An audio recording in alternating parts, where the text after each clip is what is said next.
नमस्कार। Hello DD कार्यक्रम में आप सभी दर्शकों का हार्दिक स्वागत है। हम आप आज जिस दुनिया में जी रहे हैं, ये दुनिया बारूद के ढेर पर बैठी हुई है। नफ़रत की एक हल्की सी चिंगारी, ईर्ष्या, द्वेष, धर्म, जाति, संप्रदाय, देश की सीमाएं, न जाने क्या क्या बहाने ढूंढते रहते हैं हम आपस में लड़ने के लिए, तबाही मचाने के लिए। सच तो ये है कि जीवन की इस आपाधापी में, इस भाग दौड़ में हमने अपने भीतर झांकना ही छोड़ दिया है।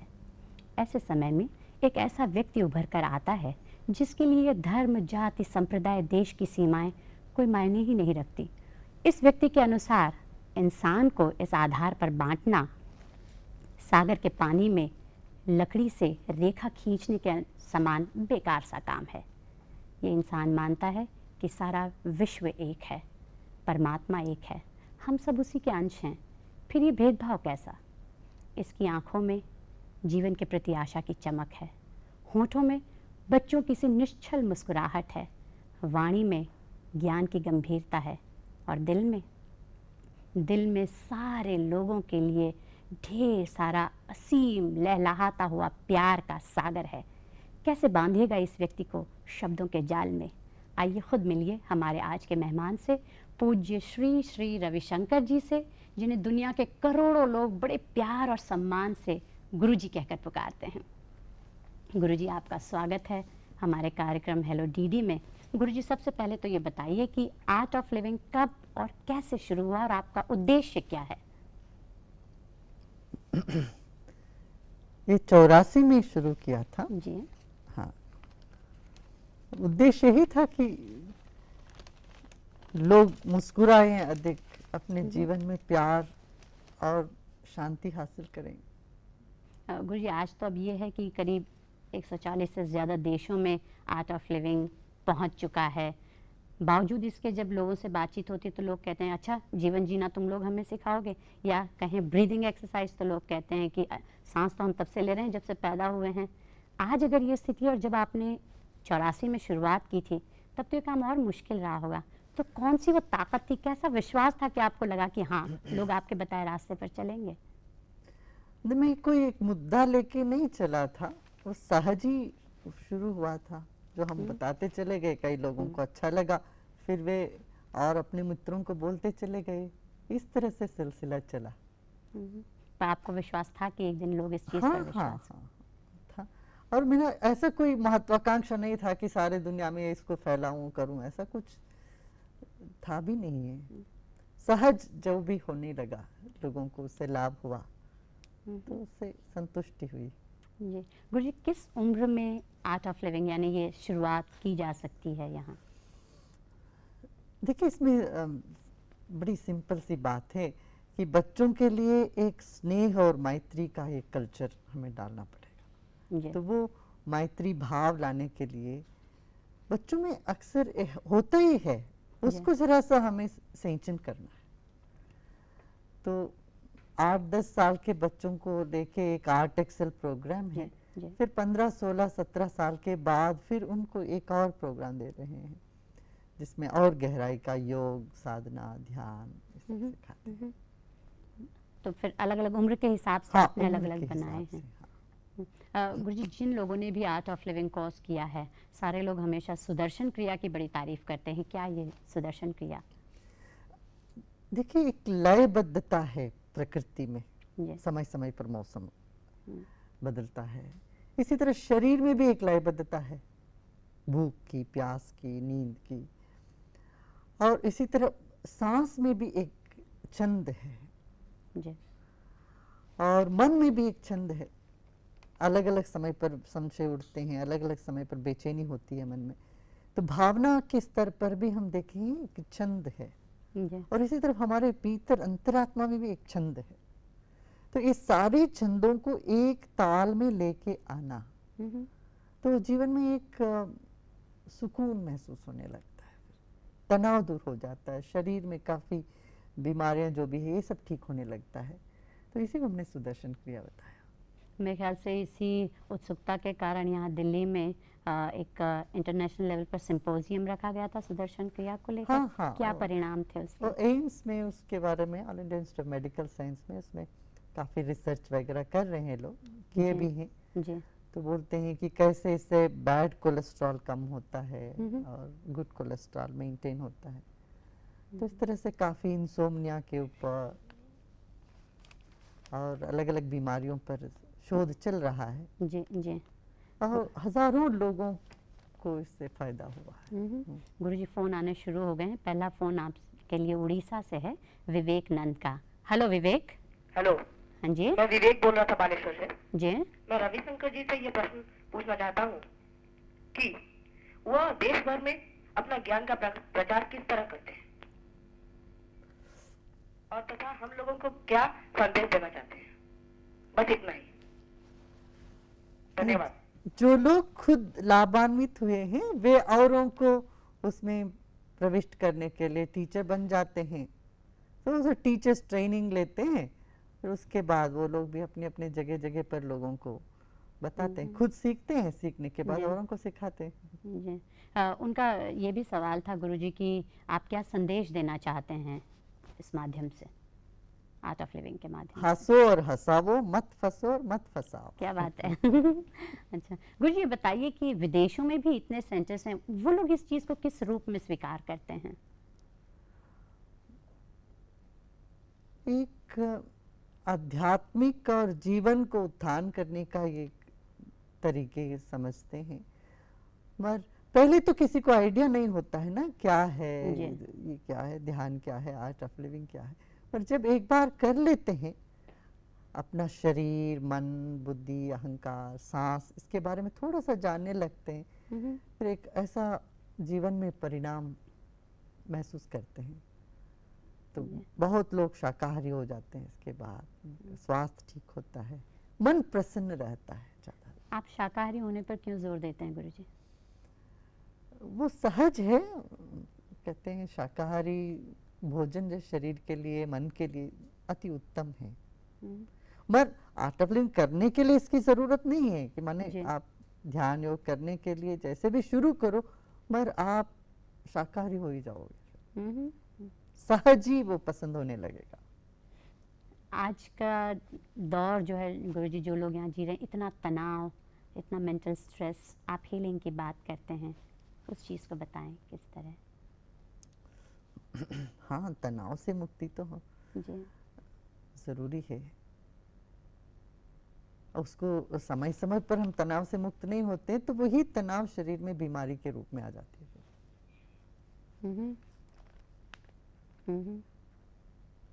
देखिए, तनाव से मुक्त होने के लिए दो बात होने पड़ती है। एक तो काम कम करो, जी जी, जितना अपना ताकत है उतना ही काम करो, उससे ज्यादा काम करने से ना वो हो जाता है, तनाव हो जाता है। या विशाल दृष्टिकोण ना होने से, सीमित दृष्टिकोण, संकुचित दृष्टिकोण होने से तनाव बढ़ जाता है। तो दोनों में हमें ताकत चाहिए।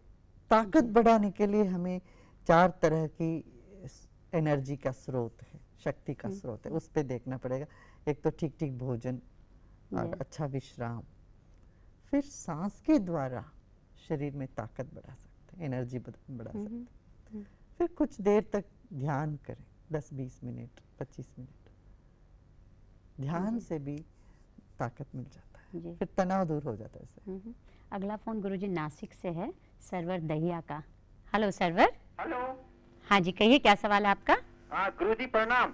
हाँ प्रणाम। हाँ गुरुजी, मेरे को पूछना है कि घर में थोड़ा शांति नहीं है, तो इसके लिए क्या करना चाहिए? घर में? हाँ जी। हाँ गुरुजी, ये पूछना है कि घर में शांति नहीं है, इसके लिए क्या करना चाहिए?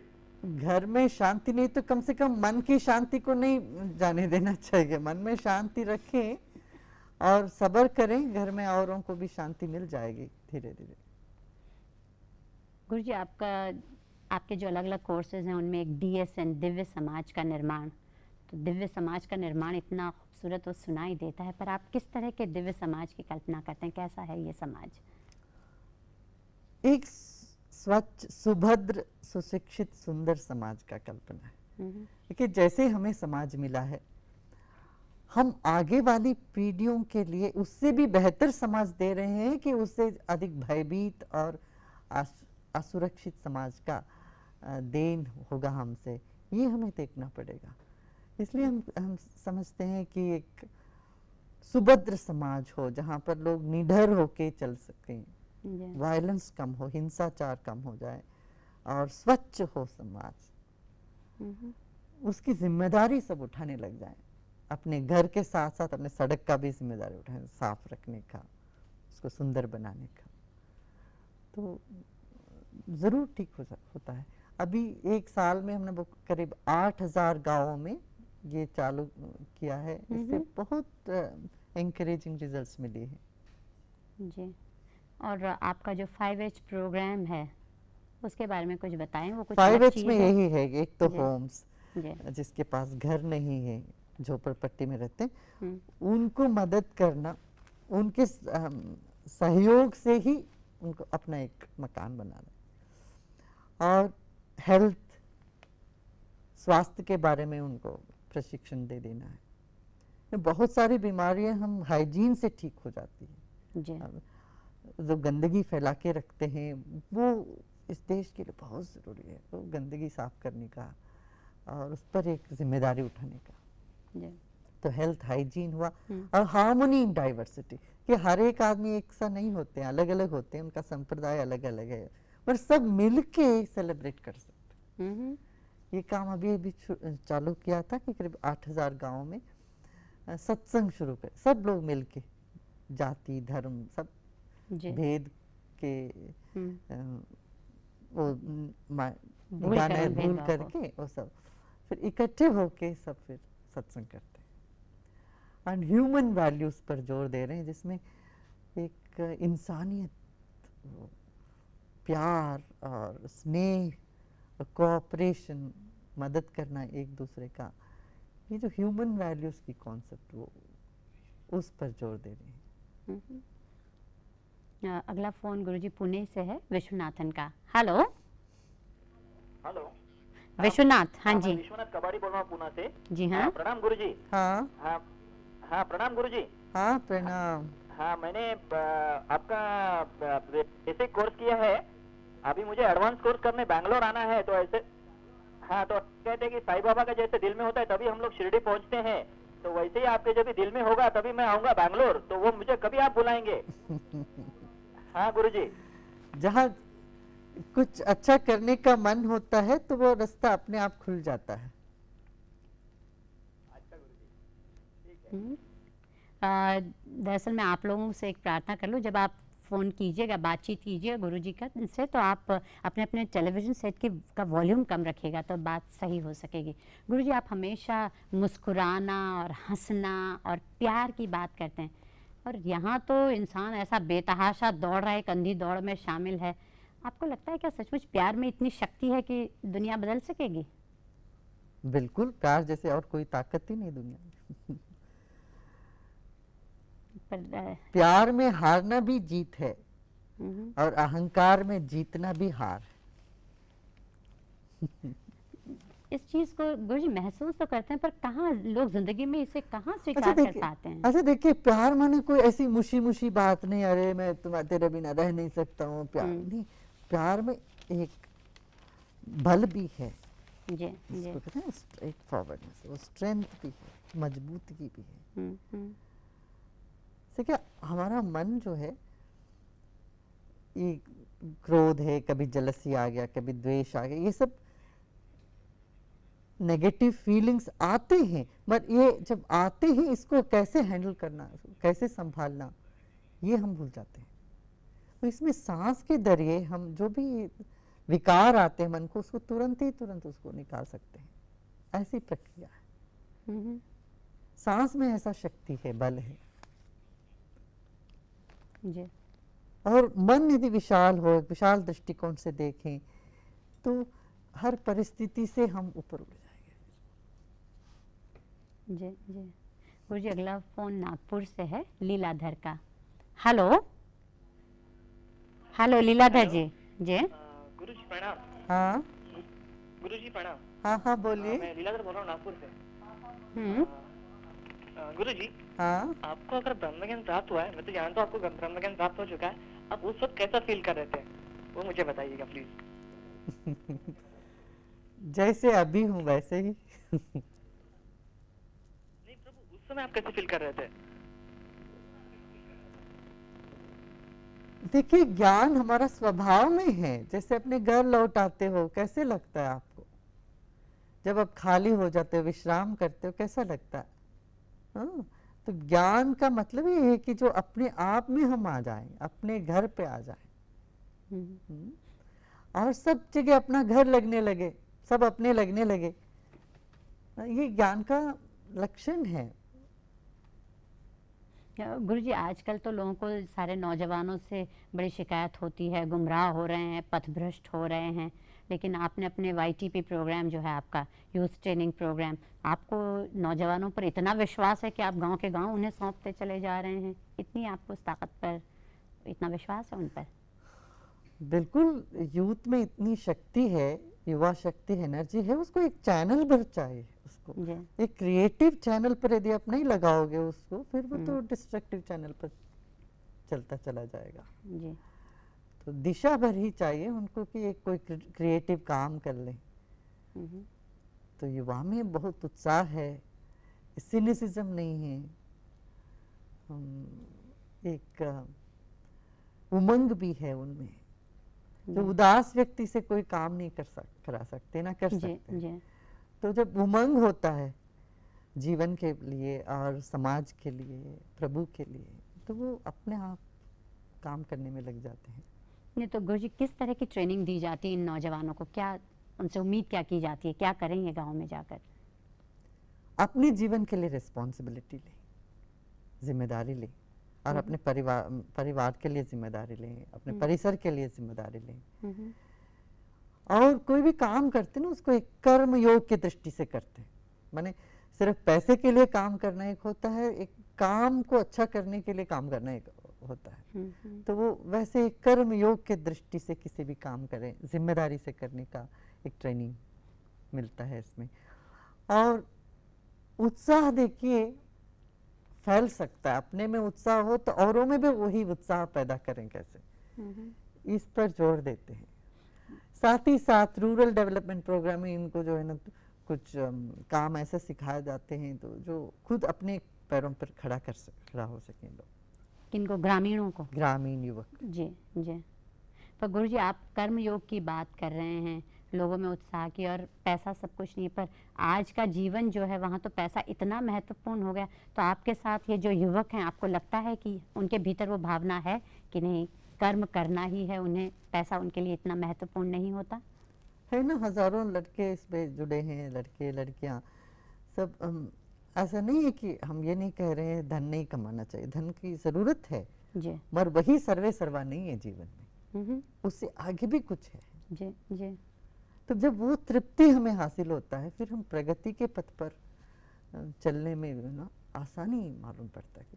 धोखाबाजी नहीं करना पड़ता, इधर उधर झूठ वूठ बोल के किसी तरह से पैसे कमाओ, फिर मुसीबत झेलते रहो जिंदगी भर, ये नहीं ठीक लगता है। गुरुजी मस्कत से आपके लिए एक फोन है, डॉक्टर शेषाद्री जी। हेलो, माफी चाहती हूँ बीच में रोकने के लिए। Hello, this is hello Guruji, this is Prema and Aruna from Muscat. We just want to show you how grateful we are and how much we love you. Very good. Jai Gurudev. मुझे इतनी दूर दूर से जब लोग उस सिर्फ आपकी एक नज़र के लिए और आपकी एक मुस्कुराहट के लिए इतनी कोशिश, इतना सब, कैसा लगता है कि हाँ आपका प्यार उन तक पहुंचा है? इसमें यही समझना चाहिए कि हर एक इंसान में प्यार भरा हुआ है। जी। मैं किसी से अलग नहीं हूँ, जो आप है वही मैं हूँ, जो मैं हूँ सो आप है। तो हर व्यक्ति में वही चीज़ है, वही ज्ञान है, वही प्यार है, सिर्फ उसको एक थोड़ा सा उभारना पड़ेगा बस। क्यों पहचान नहीं पाता इंसान इस चीज़ को, क्यों नहीं जान पाता? ये मेरा भी यही प्रश्न है, क्यों नहीं पहचान पाता। शायद मेरे लिए कुछ काम की ज़रूरत था शायद।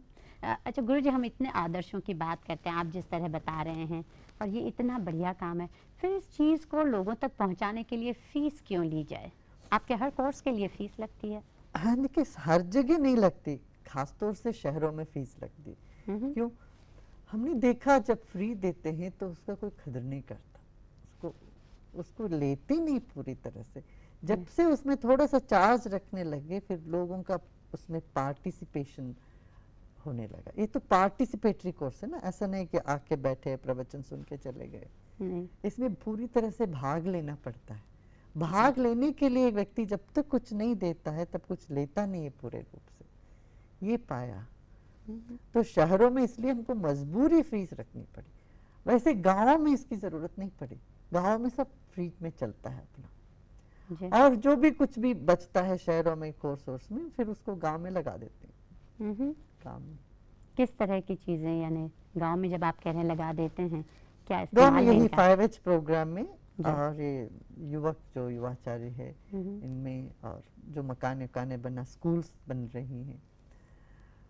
अभी तो ट्राइबल एरियाज में काफ़ी स्कूल्स खोल रहे हैं जहाँ पर बच्चों को फ्री बोर्डिंग लॉजिंग सब देने का एक, देखिए बच्चों में जो एक प्रतिभा है उसको उभारना है। हमने देखा जो फर्स्ट जनरेशन लिटरेट्स हैं, ऐसे हमारे स्कूलों में सब फर्स्ट क्लास में पास हुए। बेंगलुरु का जो स्कूल है वहाँ 1000 बच्चे पढ़ते हैं, उनका सब निःशुल्क मिलता है। और ये सब जो है ना शेड्यूल ट्राइब के बच्चे हैं 85%, फर्स्ट जनरेशन लिटरेट्स हैं। और आपको सुन के ताजुब होगा, मुझे खुद विश्वास नहीं हो पा रहा था कि सबके सब बच्चे फर्स्ट क्लास में पास हुए। तो इन स्कूल्स में गुरुजी साधना वगैरह की जो हम बात करते हैं वो भी सिखलाया जाता है? साधना भी साथ में सिखाते हैं। और हमने यही आर्ट एक्सेल करके एक वो चलाया, उसमें यही है, make one new friend every day. बच्चों को कहते हैं, देखिए 30-40 बच्चे इकट्ठे पढ़ते हैं क्लास में, उनसे पूछो कितने दोस्त है तुम्हारे, मित्र हैं, वो उंगली में गिनेंगे, 2 3 4 5। कहता अरे भाई 3-4 साल में 30 बच्चों के साथ तुम्हारा मैत्री स्नेह भाव नहीं बना, फिर स्कूल छोड़ के तुम बाहर दुनिया में आओगे लाखों लोगों के साथ, किस भाव से जियोगे? नहीं। तो इसलिए इनको बताया जाता है कि हर रोज एक नए दोस्त बनाओ, मुस्कुराओ अधिक, और ना एक व्यवहार में एक माधुर्य लाना है बच्चों। ये प्रोग्राम में बहुत सफलता मिली है। अगला फोन फिर पुणे से है, हनुमंत देशमुख का। हेलो हनुमंत जी। हाँ कहिए, आपका सवाल क्या है? हाँ सर, गुरुदेव जी प्रणाम।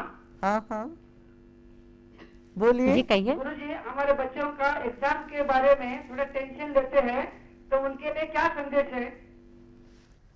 एग्जाम का टेंशन आपको है या बच्चों का है? बच्चों को।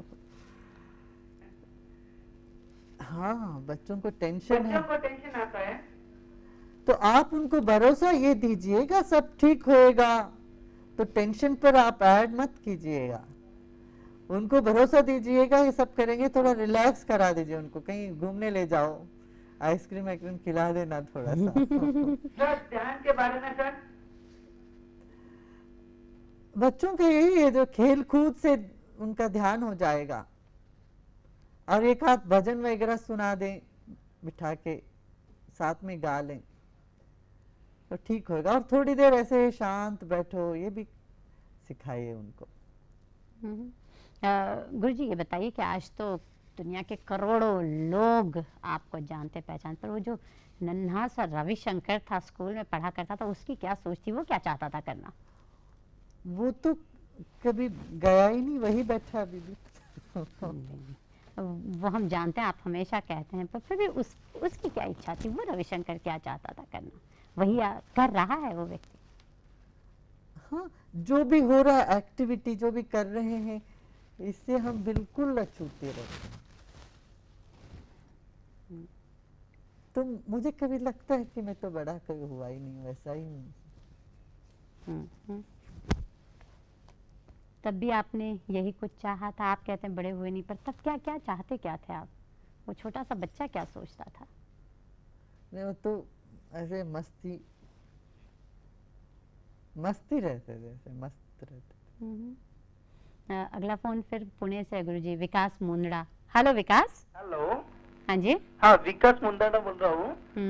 जय गुरुदेव। हाँ गुरुजी, हाँ मैं पुणे से बोल रहा हूँ।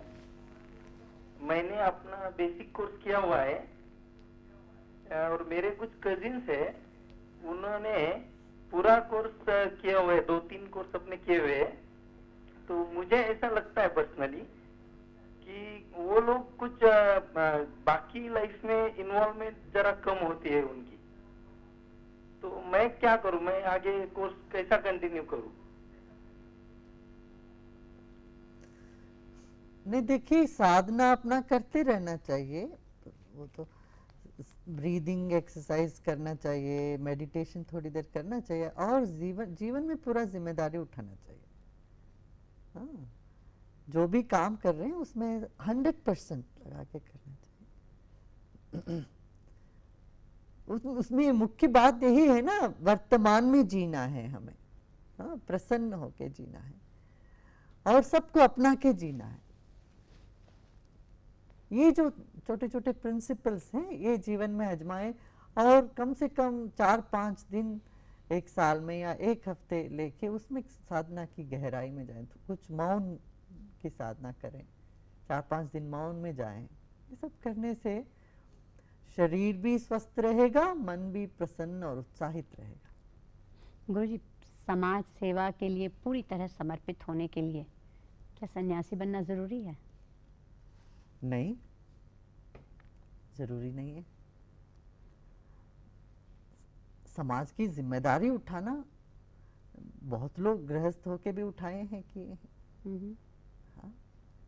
फिर लोग क्यों सन्यास ग्रहण करना चाहते हैं? वो किसी किसी का स्वभाव होगा शायद इस तरह से करने का।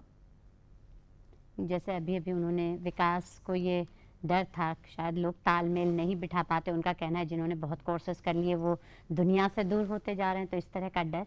हाँ, नहीं, ऐसी कोई डरने की, कोई भगोड़ी होने की जरूरत नहीं, कहीं भागने की जरूरत नहीं। तो लोग तलाश में भागते हैं, जब मिल जाता है तो फिर सबके साथ मिलके उसको बांटते हैं। गुरुजी, आपकी छोटी बहन भानु दीदी, जिन्हें सारे लोग बड़े प्यार से कहते हैं, आपके इस मुहिम में उनका क्या कंट्रीब्यूशन है, उनका क्या योगदान है? वो तो बहुत हमारे साथ रही, हमारा उनका बहुत मिलता है, सब विचार भी मिलते हैं, स्वभाव बहुत मिलते हैं। आप फिर उसी चीज को लाना चाहो कि सन्यास को आप किस तरह परिभाषित कीजिएगा? How you will define it? सन्यास माने सम्यक न्यास, माने अपने आप में पूर्ण रूप से स्थित हो जाए, ये सन्यास। जब सब अपने लगने लगे, सबकी जिम्मेदारी हम उठा पाए, तो उसको हम समझते हैं सन्यास। और छोटी छोटी चीजों में इतना रस ना हो, तो कि मैं खुद ही रस रूप हूँ, रसमय हूँ, ऐसा भीतर से भास होने लगे जी, तो फिर उसको सन्यास कहते हैं शायद। गुरुजी, महेश जोशी का फोन है, यही मुंबई से। हेलो महेश। हाँ, यस, हेलो। हेलो, हाँ, नमस्ते। नमस्ते। हाँ, तो बात सवाल था हाँ कि अपना जो फोटो में जो पहचानते हैं ना सब भगवान को, हाँ, तो अगर चैतन्य में जब इस धरती पर आएंगे तो उससे कैसे पहचानेंगे समझो? इस धरती के कण कण में चैतन्य है, उसको चाहे किसी भी रूप में तुम देखना चाहो देख लो। देखिए, दुनिया में एक तरह का सब्जी नहीं हुई, एक तरह का फूल नहीं हुआ। तो हमारे ऋषि मुनियों ने इस बात को जाना, तो तब उन्होंने कहा कि भगवान को हर रूप में देख लो, जिस रूप चाहे वो रूप तुम उनको दे दो। है तो एक ही मगर अलग अलग रूप में। देखिए, ये जो चेतना है इसको वैविध्यता पसंद है। The consciousness loves diversity. तभी तो हर रूप में, हर जानवरों के रूप में, पेड़ों के रूप में, पौधों के रूप में, पहाड़ और नदियों के रूप में भी हमने उसी भगवान को, चैतन्य को देखना शुरू किया। हमारा ये है ही है, इसलिए अतिथि को भी भगवान मानते हैं, माता पिता को भगवान मानते हैं, गुरु को मानते हैं और वृक्ष को भी मानते हैं। जो अश्वत्थ वृक्ष जो हमेशा ऑक्सीजन देती है, उस वृक्ष को भी हम भगवान मानते हैं। और घोड़ा, हाथी, गाय, सब में हम चूहा तक हम पूजा करते हैं। इसका मतलब यही है कि सबको सम्मान करो और वही चेतना, वही आनंद रूप, सच्चिदानंद रूप चेतना सब में व्याप्त है। ये नवरात्रों में कन्निकाओं को भी बिठा के पूजा करते हैं ना, कि कन्निकाओं को करते हैं और सुवासिनी महिलाओं को पूजा करते हैं, बालक को पूजा करते हैं, तो सब पूजनीय है हमारे लिए। गुरुजी अगला फोन मुंबई से ही है, प्रतिमा का। हेलो प्रतिमा। हाँ जी, नमस्कार गुरुजी प्रणाम। हाँ हाँ, मैं पूछना चाहती थी कि आपका प्रोग्राम रोज इन मुंबई पे देखती हूँ, बहुत ही अच्छा लगता है। तो बच्चों को ये संस्कार कैसे पोर किए जाते हैं, सात्विक संस्कार जो देने हो? हाँ हाँ, तो कैसे पोर किए जाते हैं बच्चों को? बच्चों को आप बोलते जाओ, कहानियों के रूप में उनको बताते जाओ, कभी योग के शिविर में लेके जाओ बच्चों को।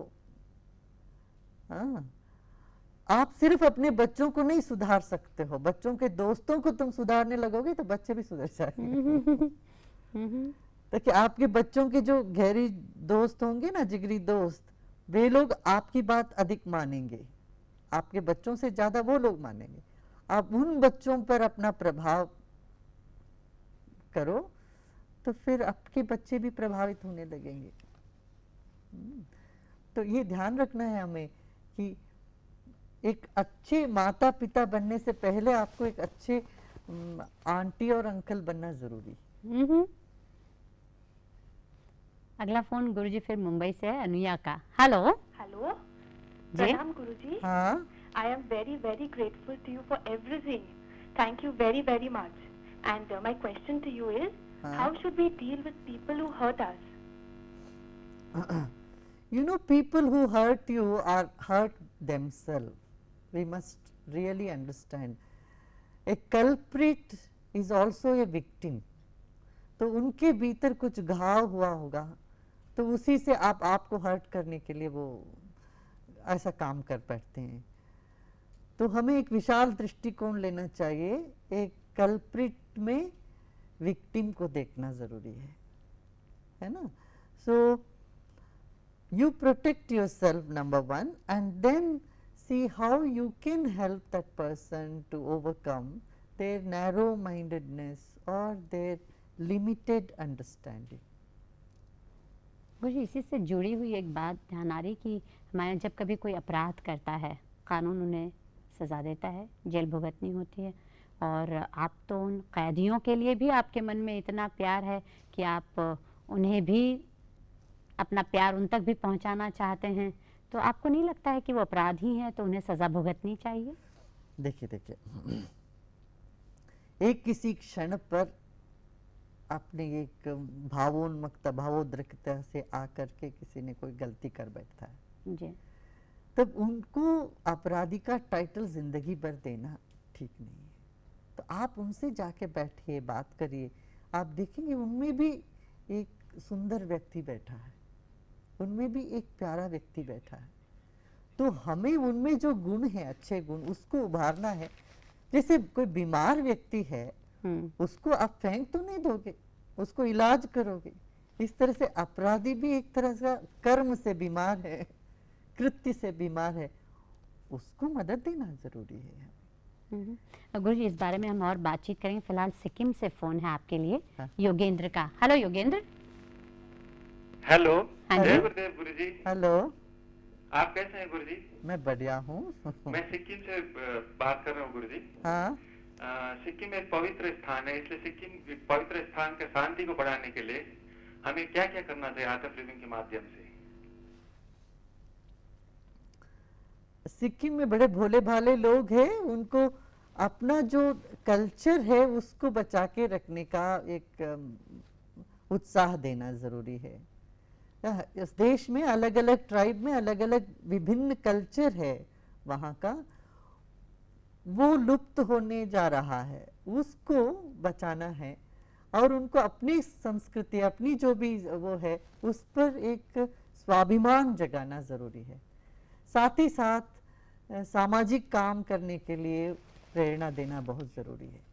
हाँ, कि वहाँ की प्रकृति इतना सुंदर है, तो वो सुंदर प्रकृति में वो प्लास्टिक वगैरह इस्तेमाल करके वहाँ का प्रदूषण ना कर दें, वहाँ का एनवायरनमेंट पर जोर देना चाहिए, प्रोटेक्टिंग एनवायरनमेंट। गुरु जी अगला फोन पुणे से है, लोकेश खंडेलवाल का। हेलो लोकेश। हेलो। हाँ हेलो गुरुजी प्रणाम। हाँ बोलिए। I am in standard 12 science and my question is that whenever I sit for study I easily get distracted towards the things around me. So what should I do? Means what exercise or something? What must I do? Take a few deep breaths and take couple of minutes where your mind goes distracted and then again bring it back, you know. Attend to the breathing or just go for a jogging. 5 minute के jog करके आ जाना, थोड़ा थक के फिर बैठो, तब भी मन थोड़ा शांत होने लगेगा। फिर सांस पर ध्यान देना, उससे काफ़ी फायदा होएगा। हाँ, एंड भोजन पर भी यदि हम बहुत ऐसा भोजन कर लेते हैं, मान लो दोपहर में पराठा वगैरह खा के फिर क्लास में बैठते हैं, तो एकदम नींद आने लग जाती है। लस्सी पी के क्लास में बैठ जाओ, दोपहर का क्लास, आप देखोगे सारे स्टूडेंट्स में ये शिकायत रहेगी, लंच के बाद जो फर्स्ट पीरियड होता है वो सबसे डिफिकल्ट और बोर्डम हो देने वाली होती है। वो इसलिए होती है कि हम भोजन पर ध्यान नहीं देते हैं, ऐसा हैवी भोजन कर लेते हैं, समोसा पकोड़ा इस तरह का, और ऊपर से पी भी लेते हैं कोको कोला वगैरह, तब वो भोजन के वजह से फिर माइंड जो है ना बहुत चंचल हो जाता है। ज़्यादा फ्रूट्स लें, सैलड्स लें, इस तरह से एक हल्का फुल्का भोजन करने पर भी मन टिक जाता है। यानी गुरुजी हमारे भोजन और हमारे दिमाग का भी आपस में संबंध है। बिल्कुल, बहुत पहले से कहा गया है ना, जैसा अन्न वैसा मन। जी जी।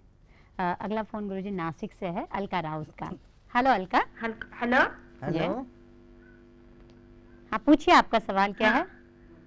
जय गुरुदेव। हाँ प्रणाम गुरुदेव। हाँ बोलिए। मन शांति के लिए क्या करना चाहिए?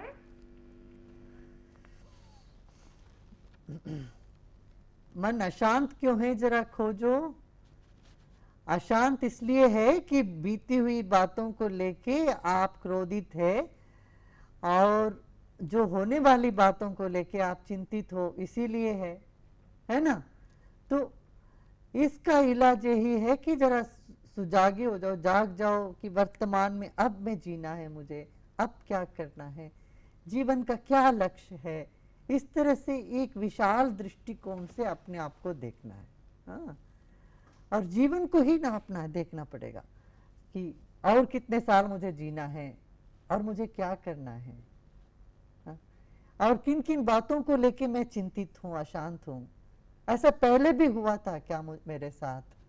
पहले हुआ था तो मैं कैसे उससे पार आ गया हूँ।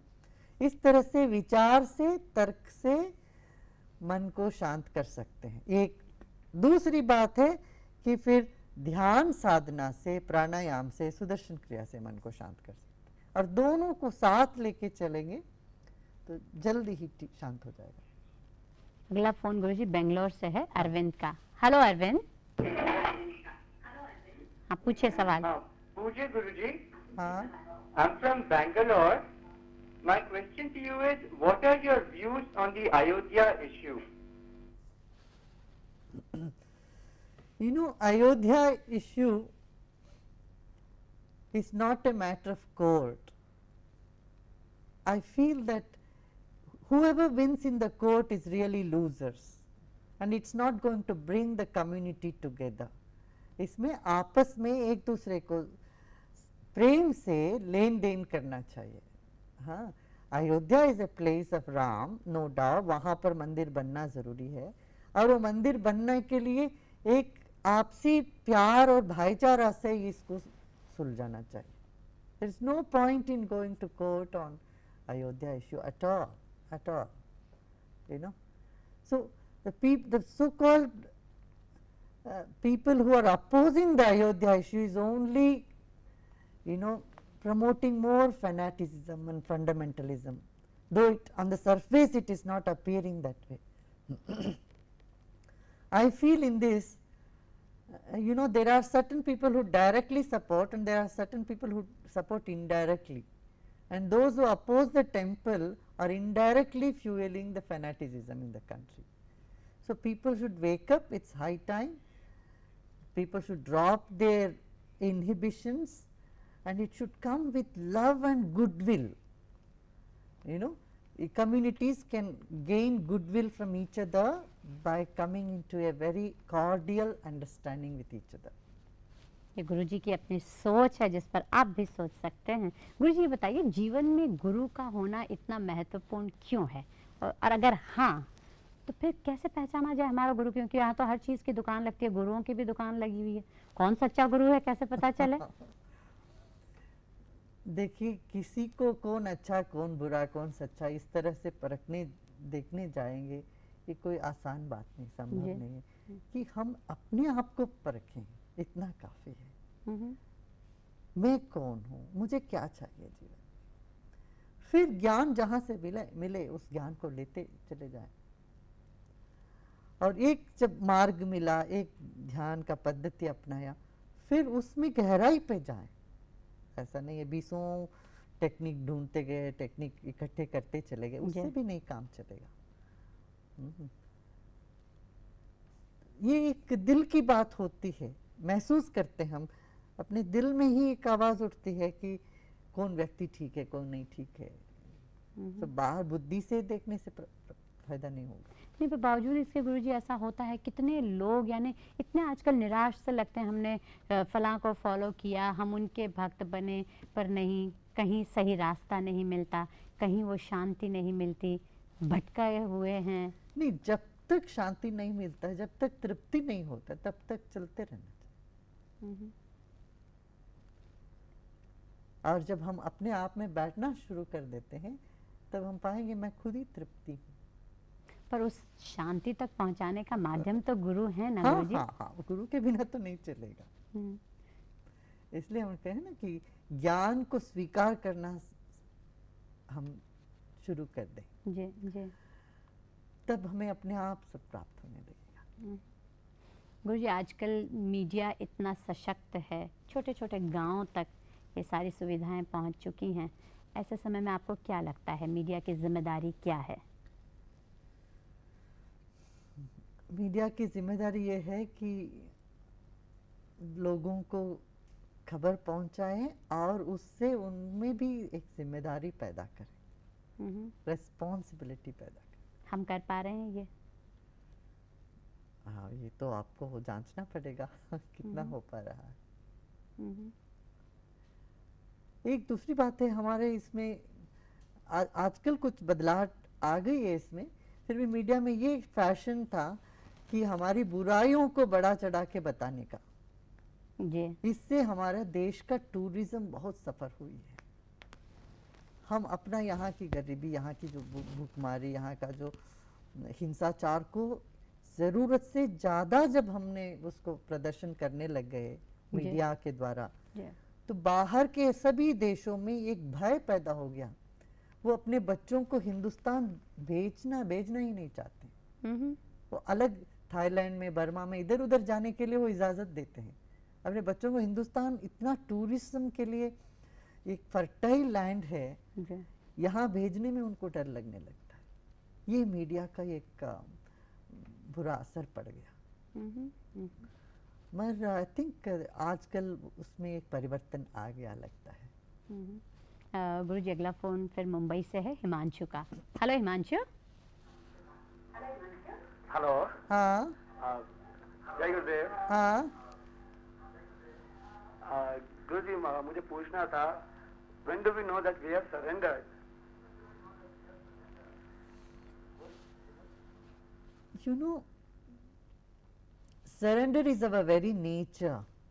Surrender means what? When you are at home with yourself, when you feel at home. So when you feel so relaxed at home, that is what is surrender. Surrender is actually an illusion when you think you have some things, you have whether negative or positive things, and you feel you possess them, and suddenly you realize none of them belongs to you. Then what is happening in you is called surrender. But बावजूद इसके गुरुजी वो दिमाग तो तर्क करता रहता है, बार बार बहुत सारे प्रश्न चिन्ह उठते रहते हैं, कैसे करे कोई? नहीं, अच्छा, दिमाग का काम ही वही है, तर्क उठना चाहिए मगर कुतर्क नहीं उठना चाहिए। बस वो तीन होते हैं ना, तर्क, वितर्क और कुतर्क। कुतर्क से अज्ञान बढ़ता है। कुतर्क माने जैसे कोई कहे कि ये दरवाजा आधा बंद है तो आधा खुला है जी। तो कोई कहे कि इसका मतलब पूरा बंद है तो पूरा खुला है, ये कुतर्क हुआ। कुतर्क से अज्ञान बढ़ता है, तर्क से विज्ञान बढ़ता है, और वितर्क जिसको कहते हैं मैं कौन हूँ, ये क्या है, ये वितर्क से हमें होश बढ़ती है। और कोई भी सृजनात्मक काम करना हो तो हमें होश बढ़ानी जरूरी। कोई विध्वंस का काम करना हो तो जोश बढ़ाओ, किसी चीज को तोड़ना हो तो जोश बढ़ा दें, चलो सब डंडा उठाओ, सब तोड़ो। तोड़ फोड़ करने के लिए जोश बढ़ाना पड़ता है, और कुछ क्रिएटिव करने के लिए होश बढ़ाना पड़ता है। नहीं? बहुत सही बात। गुरुजी आप कहते हैं कि जीवन को एक खेल मानकर चलना चाहिए, है ना, उस तरह जीना चाहिए। पर खेल में भी गुरुजी जब हार होती है स्वीकार करना मुश्किल होता है, तो अगर जीवन में हार हो तो कैसे स्वीकार करें? बहुत तकलीफ होती है।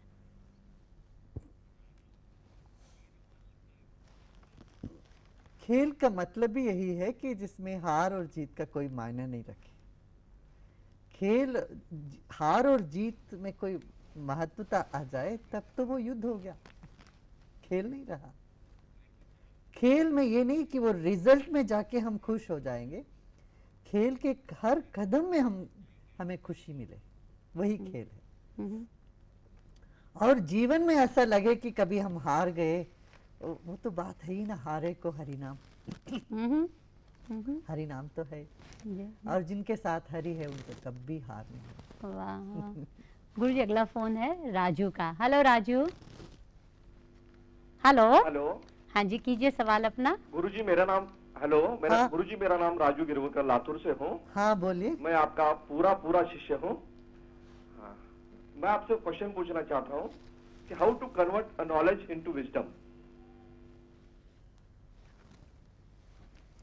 हम कहते हैं ना कि सुनो और गुनो। हाँ? सुना है और गुना है। इस तरह से पहले तो सुनते हैं, वो नॉलेज हो गया, फिर वो जीवन में उतरने लगता है कि जब हर परिस्थिति पे, हर मौके पर वो ज्ञान याद आ जाएगी हमें, तो उसको हमने अमल किया है, नहीं अमल किया है, वो करते करते वो विजडम बन जाती है अपने आप। मुझे भारतीय संस्कृति और दूसरे देशों की संस्कृति में इतना अंतर है, बावजूद उसके आपकी बातों को सब स्वीकार करते हैं। आप इस अंतर को कैसे देखते हैं? भाई मैं तो ये कहता हूँ कि आजकल वो ज़माना चला गया जहाँ पर हम अपने छोटे छोटे दायरे पर बैठे रहे। आजकल सब कुछ ग्लोबलाइज होने लगा कि विजडम भी ग्लोबलाइज होनी चाहिए। और हमारा ये पुराना ये है ना, आनो भद्रा क्रतवो इंतु विशुद्ध, ज्ञान हमें सब तरह से आए, हम लेंगे। देखिए, आपको ढोकला खाने के लिए आपको गुजराती बनने की जरूरत नहीं है। बिल्कुल। वैसे आपको यदि चाइनीज फूड खाना हो तो आपको चीनी बनने के लिए जरूरत नहीं, चाइनीज बनने के लिए जरूरत नहीं। हम हर तरह का भोजन स्वीकार करते हैं, हर जगह का भोजन स्वीकार करते हैं, हर जगह का संगीत सुनते हैं, और जब ज्ञान की बात होता हो तो फिर मैं तो सिर्फ इस्लाम को मानने वाला हूँ, बुद्ध से मेरा कोई ताल्लुक नहीं है, या मैं सिर्फ बुद्ध धर्म का हूँ, मैं कृष्ण की कोई बात नहीं स्वीकार करूँगा। इस तरह से अपने आप में इतना बंटवारा करके हम रह जाते हैं, तो मानव जो मन है, बुद्धि है, इसका विकास कम हो जाता है। तो हम कहते हैं जो अच्छी बात है वो सबसे स्वीकार करो। कोई अच्छी बात बाइबल में है वो भी हमें स्वीकार है कि वो जीसस नाराज नहीं हो जाएंगे या कोई क्रिश्चियन बुद्ध को पढ़े या उपनिषद को पढ़े। तो उपनिषद में जो जो वाणी है वो बिल्कुल अनूठा है। इसी तरह से ग्रंथ साहिब में जो बात है, गुरु ग्रंथ साहिब में, वो सारे वेद का सार वहां रखा गया है। तो ग्रंथ साहिब को मानना चाहिए, सबको पढ़ना चाहिए। इस तरह से सभी जगह से हमें ज्ञान को अपना लें, ये एक बात हम कहते हैं। दूसरी बात हम ये बोलते हैं अच्छा धर्म तो ठीक है, अपना जो भी धर्म अपना पालन करो, मगर सब धर्म का ये एक सार है अध्यात्म, स्पिरिचुअलिटी, उस पर ध्यान दें। अच्छा उसमें भी रुचि नहीं है, कोई बात नहीं, सब एक तरफ रखते, सिर्फ अपने बारे में स्टडी करें, अपने सांस के बारे में जाने, आसन के बारे में जाने। तो इस तरह से व्यक्तित्व को एक व्यक्तित्व में एक विकास लेके आए, ये कहते हैं। इससे काफी लोगों को बात समझ में आ जाती है।